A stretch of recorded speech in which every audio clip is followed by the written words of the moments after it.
গণভোট দিতে হবে এবং সেই গণভোটের মধ্যে পিআরের প্রস্তাবকে অন্তর্ভুক্ত করতে হবে। আমরা লেভেল প্লেইং ফিল্ড, পিআর পদ্ধতি, আমাদের অপরাধীদের বিচার নিশ্চিত করে আগামী জাতীয় নির্বাচনকে সুন্দর, স্বচ্ছ, নিরপেক্ষ গ্রহণ করার জন্য আমরা অনুরোধ জানাচ্ছি।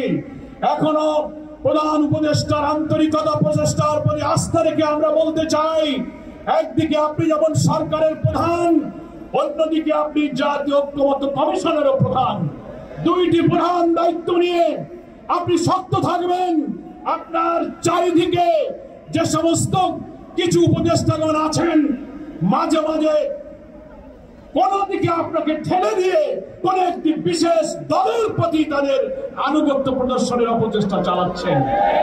আমরা এই দৃশ্য আর দেখতে চাই না এবং জুলাই সনদের আইনি ভিত্তি দিয়ে এই দীর্ঘ 3 মাসের সাংবিধানিক, রাজনৈতিক বিদ্যমান রাষ্ট্র কাঠামোকে পরিবর্তন করে যে সমস্ত সংস্কার প্রস্তাব কষ্ট করে আমরা তৈরি করেছি, দেশকে নতুন ফ্যাসিবাদ থেকে বাঁচাতে, দুর্নীতি থেকে বাঁচাতে এবং রাষ্ট্রকে একটি মানবিক, সমৃদ্ধ, ন্যায় বিচারের বাংলাদেশে পরিণত করার জন্য জুলাই সনদে একমত হয়ে যাওয়া সকল বিষয়গুলো যেন জুলাই চার্টারের মধ্যে থাকবে এবং সেগুলোর ভিত্তিতে গণভোট দিতে হবে এবং সেই গণভোটের মধ্যে পিআরের প্রস্তাবকে অন্তর্ভুক্ত করতে হবে।